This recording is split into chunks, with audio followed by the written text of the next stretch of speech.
Bismillahirrahmanirrahim. Assalamualaikum warahmatullahi wabarakatuh.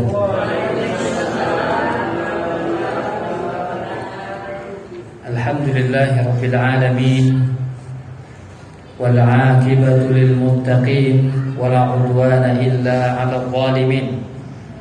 Asyhadu an la ilaha illallah wahdahu la syarika lah.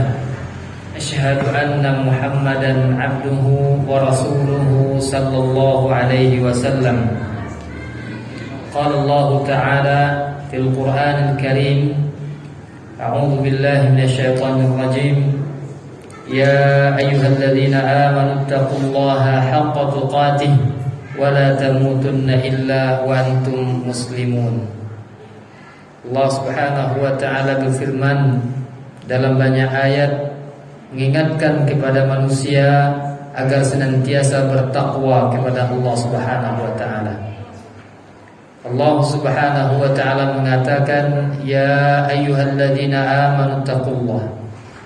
Wahai sekalian manusia, hendaklah kalian bertakwa kepada Allah Subhanahu wa Ta'ala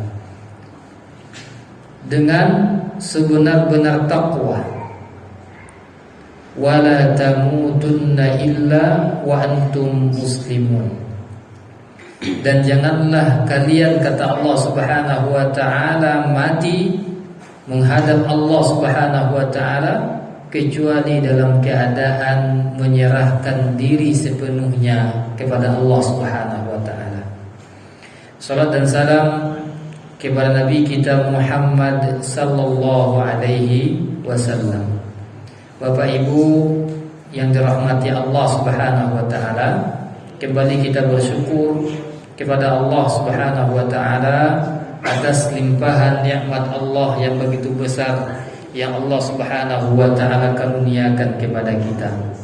Malam hari ini Allah Subhanahu wa Ta'ala masih memberikan kemudahan kepada kita untuk kita berjalan, melangkahkan kaki kita, mengayunkan tangan kita menuju tempat beribadah ini.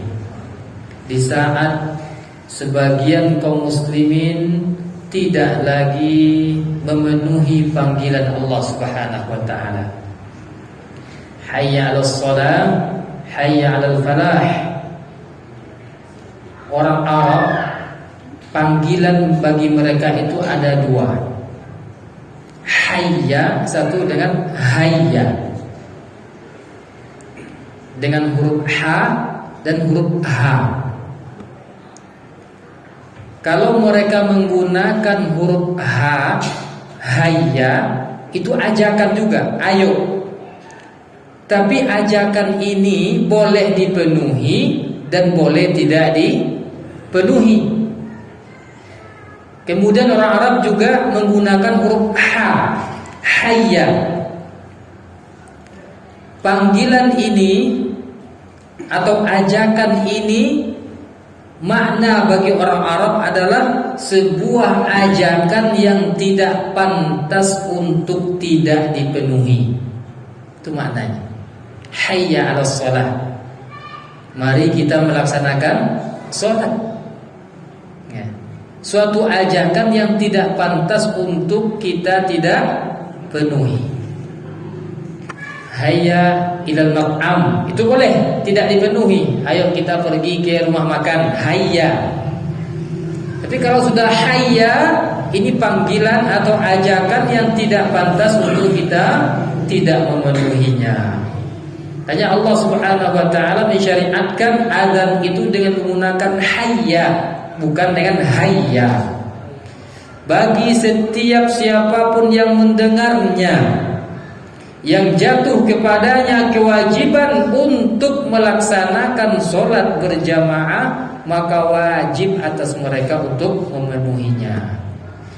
Ya, wajib untuk memenuhinya. Karena kalau tidak, kata Rasul sallallahu alaihi wasallam, aku berangan-angan, kata beliau, ada orang yang menggantikan aku ketika menjadi imam ini. Kemudian aku berkeliling di perkampungan melihat siapa yang tidak melaksanakan sholat, maka akan aku bakar rumahnya. Karena Rasul sallallahu alaihi wasallam Lebih baik rumah kita terbakar di dunia ini daripada tubuh kita dibakar oleh Allah Subhanahu wa taala. Maka ahlul jannah yas'aluna ila ahlin nar, bertanya kepada orang-orang yang berada di dalam api neraka. Jadi nanti orang yang berada di surga bisa bertanya kepada orang-orang yang berada di neraka. Apa pertanyaan mereka dalam surah Al-Mudaththir? Apa pertanyaan orang-orang yang berada di surga kepada orang-orang berada di neraka? Kata mereka, "Ma salakakum fi saqar?" Apa kata mereka? Wahai kawan-kawan kami dahulu sama-sama hidup di dunia, sama-sama tinggal di Parak-Laweh, kenapa kalian masuk ke dalam neraka Saqar ini? Apa makna Saqar? Makna Saqar adalah sesuatu yang menghancurkan. Itu nama Saqar. Karena nama neraka ini banyak. Jahannam disebut Jahannam karena saking dalamnya tempat tersebut. Disebut Saqar karena dia menghancurkan dan menghanguskan tubuh manusia. Kenapa kalian masuk ke dalam neraka Saqar ini katanya? Apa jawab orang-orang berada di neraka? Qalu lam naku minal musallin. Itu jawaban mereka. Mereka menjawab, kami dahulu di dunia tidak termasuk orang-orang yang sholat. Itu jawabannya. Kenapa masuk mereka dalam neraka Saqar? Karena meninggalkan sholat. Walam naku nut'imul miskin. Kami tidak pula memberi makan kepada orang-orang yang miskin. Lebih baiknya buang sampah yang banyak itu daripada magih tetangganya yang kelaparan. Maka laisal muslim, tidaklah muslim yang baik kalau seandainya dia hidup di rumah yang mewah, makanan yang melimpah, sedangkan tetangganya mati kelaparan. Hati-hati. Walam naku nut'imul miskin, kami tidak suka memberikan orang-orang miskin makanan. Wa kanu nakhudu walam naku nut'imul miskin wa kunna nakhudu minal khaidin. Apa yang mereka lakukan? Kami biasa mencemooh orang-orang yang suka beribadah kepada Allah Subhanahu wa taala. Apa ibu bulan saja bilo lo pakai mas haji itu katanya. So alimnya man. Sok suci. Bulan doa nang boyo. Haji bulan 8 lo gini ke mas haji. Ledak sase lo tuh katanya. Ke mas haji banyak kajian sase. Ikut perangai orang-orang yang Allah bakar dalam neraka Saqar, tidak melaksanakan sholat, tidak memberikan makan kepada fakir miskin, suko menggunjingkan orang yang beribadah kepada Allah Subhanahu wa taala. Menggunjingkan orang berdosa, sudah boleh dah. Apa lain menggunjing orang yang berusaha memperbaiki dirinya kepada Allah Subhanahu wa taala. Lima gunjing orang berdosa saja tak boleh. Ambo sat tak do gunjing do. Ambo menyabuin yang sabananya. Hanya yang sabananya itulah yang disebut dengan gunjing. Kalau tak yang sabananya wah cari Tuhan, berarti kita telah berbuat sesuatu yang lebih parah. Fitnah asyaddu minal qatl, memfitnah orang, menyebutkan sesuatu yang bukan hakikatnya ada pada orang tersebut, maka ini adalah sesuatu yang jauh lebih besar dosanya daripada yang pertama tadi. Gunjing itu dosa kecil atau dosa besar Bapak Ibu? Dosa besar. Allah mengatakan ayuhibbu ahadukum an ya'kula lahma akhihi maitan.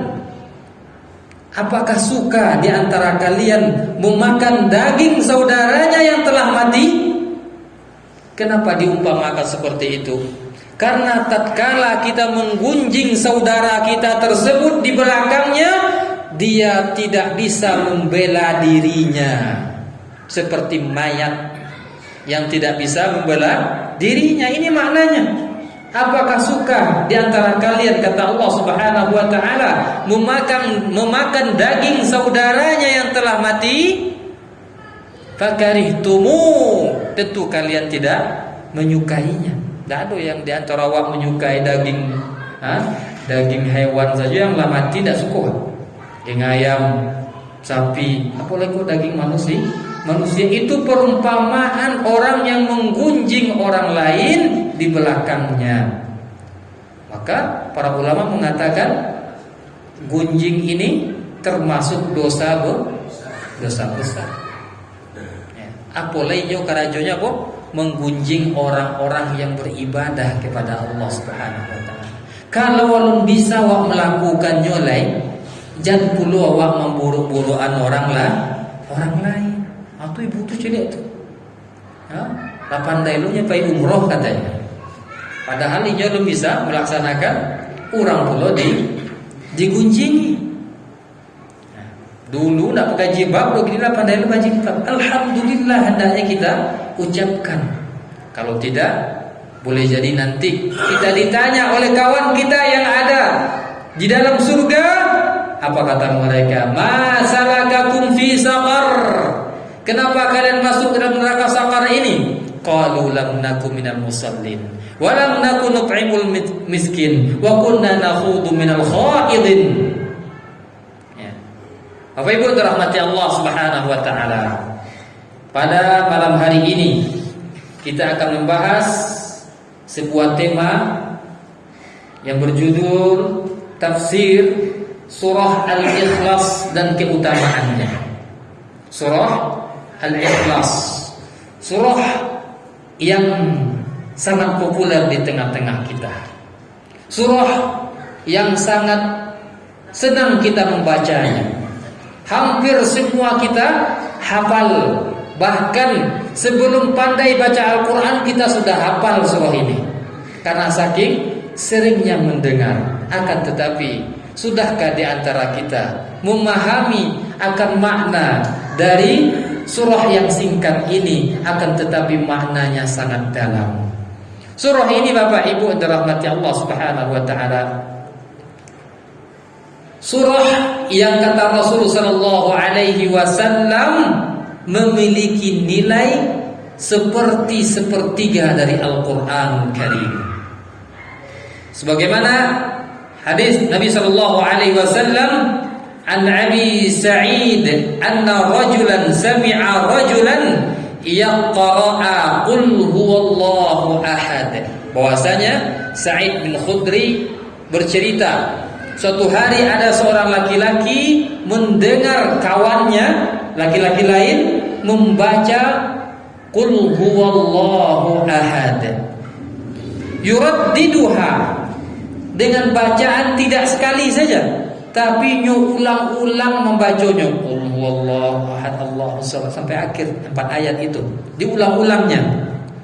Falamma asbaha jaa ila Rasulillah sallallahu alaihi wasallam. Apa katanya pada malam hari itu, ambo akan tanyakan kepada Rasul, bagaimana orang kau membaca acuk-acuk bana qul huwallahu ahad. Ketika subuh dia datang kepada Rasul sallallahu alaihi wasallam, fadzakara dzalika lah. Kemudian dia menceritakan hal tersebut kepada Rasulullah sallallahu alaihi wasallam, wa ka'anna ar-rajula yataqalluha, faqala Rasulullah sallallahu alaihi wasallam, dia menceritakannya kepada Rasulullah sallallahu alaihi wasallam dengan sedikit merendahkan, baik merendahkan orang yang membacanya maupun merendahkan ayat yang dibacanya. Boleh jadi sahabat yang bertanya kepada Rasulullah ini mampu untuk membaca lebih, tapi kawannya hanya bisa baca qul huwallahu ahad saja. Sama jawab. Setiap salat Tidak lupa untuk baca Qul huwallahu ahad. Apalagi sholat surang. Selesai sholat maghrib. Karena Qul huwallahu ahad itulah terinstal lah apa di dalam kepala Pak Ibu ya. Sehingga sholat kita itu seperti berjalan begitu saja. Maka kalau bisa ya nanti kita sampaikan ayat yang kita baca itu dirubah-rubah atau ditukar-tukar. Walaupun kita tahu akan keutamaan surah ini. Maka Nabi sallallahu alaihi wasallam mengatakan walladzi nafsi biyadihi innaha lata'dilu thulutsal Qur'an. Demi jiwaku kata Rasul sallallahu alaihi wasallam yang berada di tangannya Allah Subhanahu wa taala, sesungguhnya surah tersebut seumpama sepertiga dari Al-Qur'anul Karim. Apa makna sepertiga di sini? Ya. Apakah bisa kalau seandainya kita ingin menamatkan Al-Quran wak baca saja surah Al-Ikhlas sebanyak tiga kali yang bulat khatam tiap malam Ustaz. Baca rohnya Bu, ambo baca Qul huwallahu ahad 3 kali. Maknanya bukan seperti itu Bapak Ibu. Maknanya adalah Al-Quran itu terdiri dari 3 pokok di dalamnya.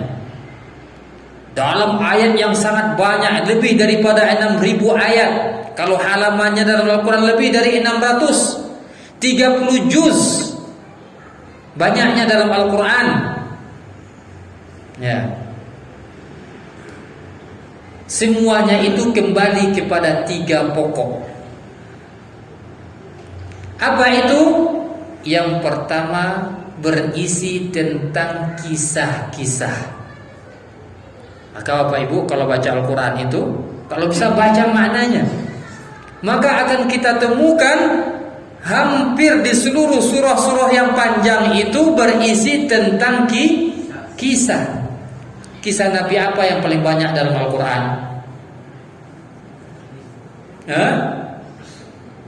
Dalam banyak surah kisahnya Nabi Musa alaihissalam. Coba Bapak Ibu, kalau tidak baca, yuk baca dari awal sampai akhir, ke malam. Kalau bisa Bapak Ibu punya Al-Quran terjemahan, itu berangsur-angsur kita. Insya Allah Bapak Ibu akan temukan begitu banyaknya kisah-kisah. Karena perjalanan Nabi Musa alaihissalam itu sangat luar biasa pembelajaran yang dapat diambil oleh umat Nabi Muhammad sallallahu alaihi wasallam. Karena beliau menghadapi kaum yang luar biasa pembangkangnya. Kaum Nabi Musa, orang-orang Yahudi itu kaumnya Nabi Musa. Mereka pernah dikutuk menjadi apa? Menjadi apa Ibu? Kaum Nabi Musa jadi kaumnya, kaum Nabi Musa ketika mereka tidak mau beribadah pada hari Sabtu. Jadi itu ya Pak. Jadi qiradatan khashi'in kata Allah Subhanahu wa taala. Jadilah kalian kera-kera yang hina. Nabi Musa diutus kepada siapa raja ketika Nabi Musa diutus? Raja Fir'aun. Ya. Kalau Bapak Ibu baca Al-Quran pasti akan menemukan kisah yang paling banyak, itulah kisahnya Nabi Musa alaihissalam. Pokok yang kedua adalah hukum-hukum. Hukum waris, hukum orang berzina, hukum orang mencuri. Itu isi dalam Al-Quran. Kemudian pokok yang ketiga berisi tentang sifat-sifat Allah Subhanahu wa ta'ala. Bagian yang ketiga inilah surah Al-Ikhlas. Ya. Kesemuanya itu bertujuan untuk mencapai satu tujuan, yaitunya untuk mentauhidkan Allah Subhanahu wa taala. Kisah-kisah yang dicantumkan Allah Subhanahu wa taala dalam Al-Qur'an bertujuan agar manusia umat Nabi Muhammad sallallahu alaihi wasallam mentauhidkan Allah Subhanahu wa taala. Karena kalau kita tidak bertauhid, kita akan ditimpa sebagaimana ditimpanya kaum-kaum terdahulu. Nabi Musa alaihi salam diutus kepada Fir'aun. Fir'aun fa'asa Fir'aunur rasulah. Allah mengatakan, "Inna arsalna ilaikum rasulan." Sesungguhnya kami telah mengutus kepada kalian seorang rasul, kama arsalna ila fir'auna rasula. Sebagaimana kami juga telah mengutus seorang rasul kepada Fir'aun. Fa'asa Fir'aunur rasula fa'akhadnahu akhdan wabila. Kemudian Fir'aun itu mendurhakai Rasul yang diutus kepadanya, kemudian kami azab Fir'aun dengan azab yang pedih. Kalau kita tidak mentaati Rasul yang diutus kepada kita agar mentauhidkan Allah Subhanahu wa ta'ala, maka nasib kita juga akan sama dengan nasib Fir'aun. Itu maksudnya kisah yang Allah Subhanahu wa ta'ala cantumkan dalam Al-Quran Karim. Begitu juga dengan kisah-kisah yang lainnya. Nabi Lut alaihi salam diutus kepada kaum Sodom. Sodom ini di sebuah negara di pinggiran negara Bahrain. Posisi tepatnya kita tidak tahu lagi di mananya. Akan tetapi kaum ini melakukan sebuah dosa yang tidak pernah dilakukan orang-orang terdahulu. Maka Allah Subhanahu wa ta'ala azab mereka dengan azab yang juga belum Allah turunkan seperti itu sebelum kaum Sodom ini. Bagaimana azab mereka? Allah angkat negeri tersebut, Allah balikkan negeri tersebut, kemudian dilempari dengan batu panas, hilang seperti tidak ada. Itu kaum Sodom. Mereka tidak mau mentaati siapa? Nabi yang diutus kepada mereka, Nabi Lut alaihi salam. Begitu juga dengan para nabi yang Allah Subhanahu wa ta'ala ceritakan dalam Al-Quran. Seluruhnya mengajak kepada tauhid kepada Allah Subhanahu wa ta'ala. Sebagaimana Allah mengatakan, "Walaqad ba'athna fi kulli ummatir rasulan an i'budullaha wajtanibut taghut." Sungguh kata Allah Subhanahu wa ta'ala, telah kami utus kepada setiap umat itu seorang rasul. Apa dakwah mereka? An i'budullah, sembahlah Allah saja. Wajtanibut taghut, jauhilah oleh kalian sesuatu yang disembah selain Allah Subhanahu wa ta'ala. Di antara keutamaan lainnya yang disebutkan oleh Rasulullah sallallahu alaihi wasallam tentang keutamaan surah Al-Ikhlas ini. An Abi Darda'i an Nabi sallallahu alaihi wasallam, "Ayajizu ahadukum an yaqra'a fi lailati thulutsal Qur'an?" Nabi mengatakan, tidakkah salah seorang di antara kalian sanggup untuk membaca sepertiga dari Al-Qur'an setiap malamnya? Qalu wa kaifa yaqra'u thulutsal Qur'an? Mereka bertanya kepada Rasulullah, "Ya Rasulullah, bagaimana mungkin kami bisa membaca sepertiga Al-Quran?" Sepertiga Al-Quran berarti kurang lebih 200 halaman. 200 halaman, Pak. Ya. Apa kata beliau? "Qul huwallahu ahad ya'dilu thulutsal Qur'an." Kalian baca qul huwallahu ahad, itu seumpama kalian telah membaca sepertiga dari Al-Quran Karim. Ya.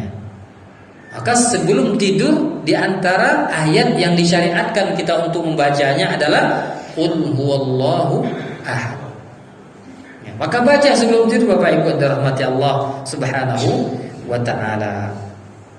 Kemudian di antara keutamaan surah Al-Ikhlas ini, pada suatu hari Rasulullah sallallahu alaihi wasallam mengutus sariyah. Sariyah ini suatu kelompok tentara yang diutus Rasulullah, dan Rasulullah tidak ada di situ.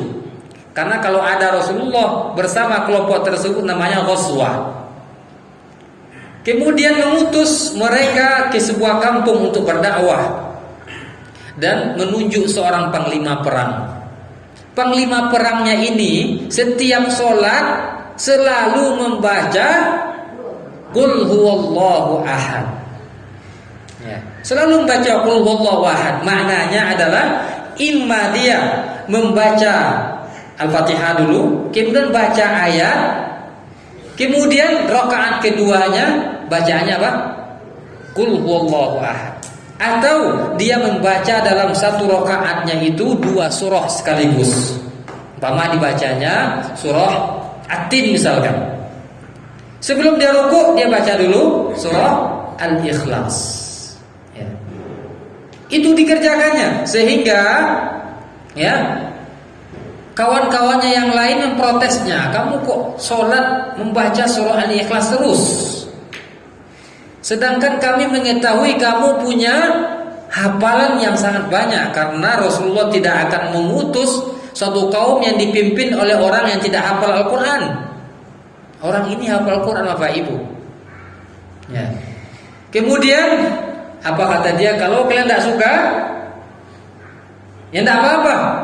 Akan tetapi kewajiban bagi orang yang telah diutus dengan seseorang yang telah dipercaya oleh Rasulullah SAW untuk mengikutinya. Akhirnya mereka tetap sholat bersama panglima perang ini.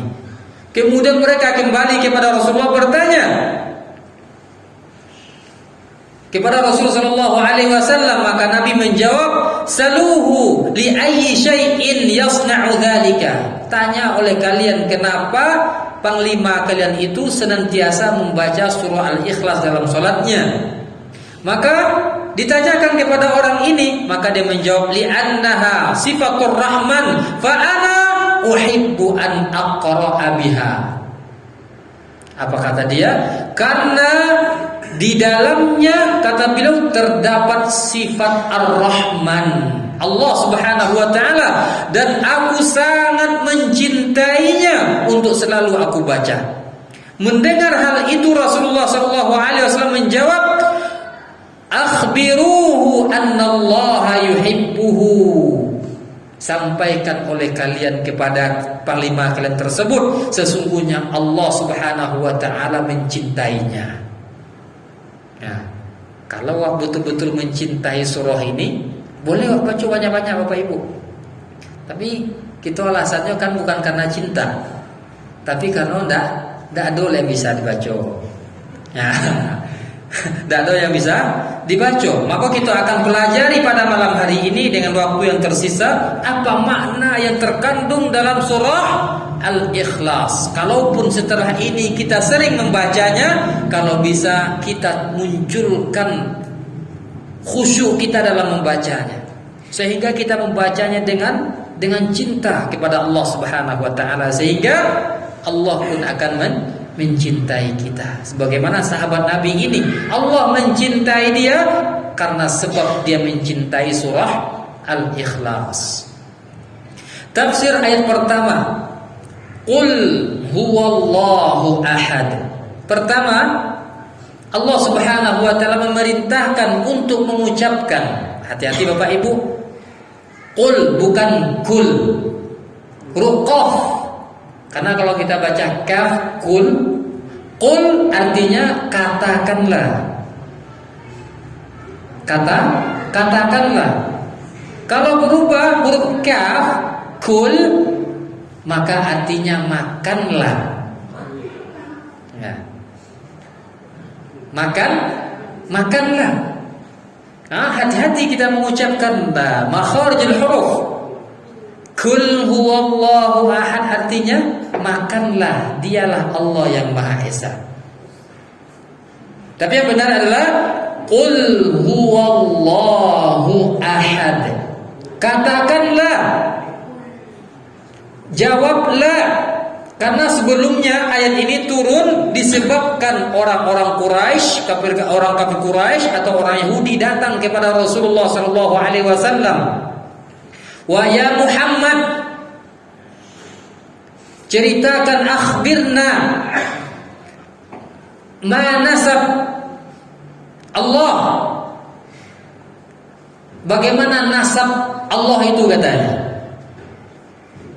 Siapa ayahnya, siapa ibunya, siapa anaknya, itu ditanya oleh orang Quraisy, kafir Quraisy dan orang-orang Yahudi. Karena orang Quraisy mengatakan Allah itu punya anak. Orang musyrik mengatakan Allah itu punya anak. Mereka mengatakan malaikat itu anaknya Allah. Begitu juga orang Yahudi mengatakan apa? Dalam Al-Quran disebutkan Uzair ibnullah. Uzair itu adalah anak Allah. Itu orang Yahudi. Tahu tak Bapak Ibu siapa Uzair ini? Uzair ini seorang nabi, Bapak Ibu. Seorang nabi yang Allah Subhanahu wa ta'ala ceritakan dalam surah Al-Baqarah ayat 259. Allah ceritakan tentang Uzair yang dianggap oleh orang Yahudi ini sebagai anak Tuhan. Au kalladzi marra ala qaryatin. Suatu hari Uzair ini lewat di sebuah daerah yang telah hancur, yaitunya Palestina. Ketika itu habis berperang, negara tersebut atau daerah tersebut hancur dengan sehancur-hancurnya. Kemudian dia mengatakan, kaifa tuhyil mauta? Bagaimana mungkin negeri ini bisa hidup kembali? Maka Allah Subhanahu wa ta'ala mematikan Uzair ini. Fa'amatahu Allahu mi'ata amin thumma ba'atha. Kemudian Uzair ini Allah matikan selama 100 tahun lamanya. Mati setelah 100 tahun. Ibu bisa lihat dalam Al-Quran nanti 259, baca terjemahannya. Kemudian setelah 100 tahun Allah bangkitkan dia kembali. Allah bertanya kepada malaikat bertanya kepada Uzair, kepada orang yang nabi ini, kam labista, berapa lama engkau tidur? Qala labistu yauman aw ba'da yaum. Apa kata dia? Aku tidur 1 hari atau setengah hari. Qala bal labista mi'ata amin thumma ba'atha. Sesungguhnya engkau telah mati selama 100 tahun. Undur ila ta'amik lam yatasanna. Coba lihat makananmu yang kau bawa belum berubah. Wandur ila himarik. Tapi lihat pula kepada himarmu, keledaimu yang telah menjadi tulang belulang. Di hadapan Uzair, di hadapan Nabi ini, Allah Subhanahu wa ta'ala menghidupkan kembali himar itu. Bagaimana rangkanya itu bersatu, kemudian dibaluti oleh kulitnya, kemudian setelah itu dia merenguh, berbunyi. Wanzur ila himarika walinaj'alaka ayatan linnas. Kemudian setelah dia melihat himar itu, tulang belulang menjadi hidup kembali, barulah mengatakan wa'lam annallaha ala kulli syai'in qadir. Bahwasanya Allah Subhanahu wa ta'ala berkuasa atas segala sesuatu. Kemudian dia melihat ke Palestina, ke daerah yang katanya tadi tidak akan pernah hidup lagi, ternyata telah ramai oleh manusia dan hidup kembali. Kemudian dia bercerita kepada orang Yahudi, dia diceritakan oleh kaumnya ada nabi dahulu 100 tahun yang lalu. Kemudian dia muncul ke negerinya kembali. Apa yang terjadi? Orang Yahudi mengagungkannya. Setelah dia mati, orang Yahudi mengkultuskan bahwasanya Uzair ini adalah anak Allah. Begitu juga dengan orang Nasrani, Isa ibnullah. Nabi Isa itu anak Allah. Maka bertanya kepada Rasulullah, siapa Allah itu? Siapa anaknya? Kami mengatakan malaikat itu anak Allah. Orang Quraisy, orang musyrik, orang Yahudi mengatakan Uzair anak Allah.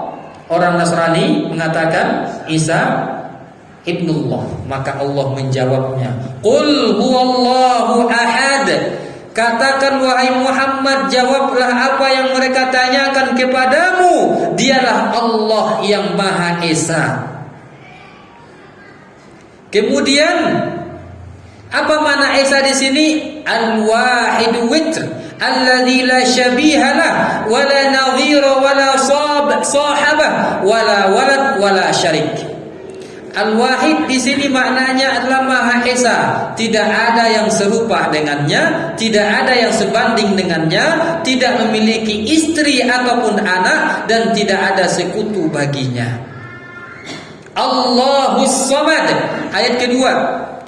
Apa maknanya? Dialah Allah yang tempat bergantung segala sesuatu. Kalau kita menghayati ini Bapak Ibu dirahmati Allah, maka tidak akan pernah kita bergantung kepada makhluk manapun, dan kita hanya akan bergantung kepada Allah Subhanahu wa taala. Karena yang paling pantas untuk kita bergantung hanyalah kepada Allah Subhanahu wa taala yang Maha berkuasa atas segala sesuatu. Allahus Samad. Apa makna as-samad di sini? Pertama, annahu sayyid alladzi yusmadu ilaihi fil hawaij. Allah adalah as-sayyid, penghulu tempat makhluk menyandarkan segala hajatnya. Annahu ad-daim, Allah itu maha kekal. Al-baqi ba'da fana'il khalaq. Allah itu tetap kekal setelah para makhluk binasa. Ini makna as-samad, tempat bergantung segala sesuatu. Kemudian lam yalid walam yulad. Sebelumnya dari sahabat Nabi sallallahu alaihi wasallam Ikrimah dari Ibnu Abbas radhiyallahu anhuma mengatakan, alladzi yusmadul khalaiqu ilaihi fil hawaijihim wa masailihim. Makna as-samad adalah seluruh makhluk bersandar atau bergantung kepadanya dalam segala kebutuhan dan permasalahannya. Kemudian lam yalid walam yulad, maknanya adalah lam yalid, dia tiada beranak, walam yulad, dan tidak pula diperanakkan. Allah tidak pernah dilahirkan. Allah juga tidak memiliki istri yang kemudian lahir dari istrinya. Ya. Maka kalau seandainya kita ditanya, man rabbuk, siapa Tuhanmu, bagaimana sifatnya, maka kita jawab, qul huwallahu ahad. Allah yang kita sembah itu Maha Esa, tiada sekutu baginya. Dialah yang menciptakan makhluk ini seluruhnya, Allah menciptakannya. Al-Khaliq, yang menciptakan segala sesuatu. Ar-Raziq, yang memberikan rezeki kepada siapa saja. Ar-Rahman, dengan rahmannya orang yang kufur sekalipun mendapatkan kasih sayang dari Allah di muka bumi ini. Ar-Rahim, yang telah mempersiapkan surga bagi orang-orang yang beriman. Mungkin kita bertanya, kenapa Allah masih memberikan rahmatnya, kasih sayangnya, nikmatnya kepada orang-orang yang kufur di dunia ini? Apakah menunjukkan Allah lebih sayang kepadanya? Jawabannya tidak sama sekali. Allah Subhanahu wa ta'ala tidak berharga sedikit pun baginya dunia ini. Dan Allah tidak menginginkan orang beriman itu untuk mereka menyelesaikan nikmatnya hanya di dunia ini. Betapapun nikmatnya di dunia ini, paling lama awak menikmatinya berapa tadi Pak? Yang meninggal tadi Pak? 88 tahun, itulah lama sangat itu. Kebanyakan awak meninggal 60-an, 70-an, jarang yang 80-an. Betapapun kayunya wak dunia kan. Akan tetapi Allah Ar-Rahim, mana Rahim adalah yang memberikan nikmat dan kasih sayangnya kepada orang-orang beriman di surga. Barang lamu hidup di surga Pak Ibu, salamu-lamunyo. Bara salamu-lamunyo itu. 100 tahun, 1.000.000 tahun, dah adu baktinya lah. Bayangkan itu. Kalau itu takana dewa bapak ibu tagak ulu kedua dinya. Baala nanti itu idui salamu-lamunyo, bayangkan. Dah adu mati lah ibu. Dah adu kematian lah. Kalau seandainya awak disarugo, betapa nikmatnya. Bagaimana surga tersebut? Kalau seandainya kita lah masuk ke dalam sarugo, tidak ada lagi kesedihan sedikit pun. Awak mudo sadonya. Akhirnya ada nenek-nenek bertanya kepada Rasulullah, ya Rasulullah, apa kau ada? Ya, nenek-nenek masuk sarugo? Apa kau bilang? Tidak ada nenek masuk sarugo. Sedih ibu kau. Sedihnya. Apa kata beliau setelah itu? Seluruh orang di surga itu umurnya sebaya. Berapa itu sebaya? Disebutkan dalam banyak hadis, umur mereka itu adalah 33 tahun. Itu umur yang paling tinggi kekuatannya. Dari ketek sampai itu 33 itu naik.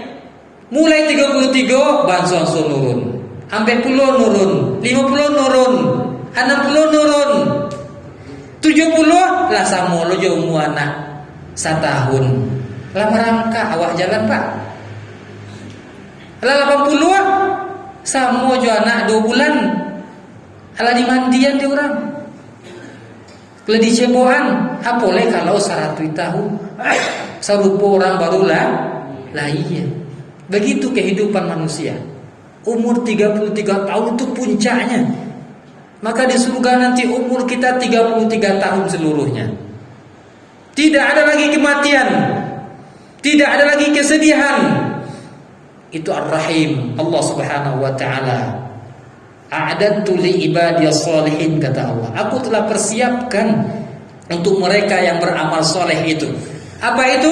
Mala ainun ra'at, kenikmatan yang tidak pernah dilihat oleh mata, wala udhunun sami'at, kenikmatan yang tidak pernah didengar oleh telinga, wala khatara ala qalbi bashar, tidak pernah terbayangkan oleh hati manusia.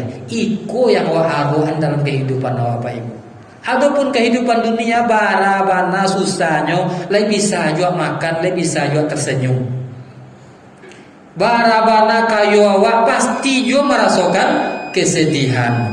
Walam yakul lahu kufuwan ahad, dan tidak ada seorang makhluk pun yang setara dengan Allah Subhanahu wa taala. Tidak ada setara, barapun kekuatannya, barana kekuatan manusia itu tidak setara dengan Allah Subhanahu wa taala. Laisa kamitslihi syai'. Allah itu tidak serupa dengan apapun.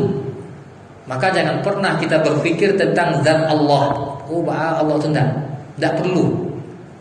Yang perlu kita pikirkan nasib kita nanti setelah dicabut nyawa kita oleh Allah Subhanahu wa taala dengan amal yang selama ini kita usahakan, maka hisablah.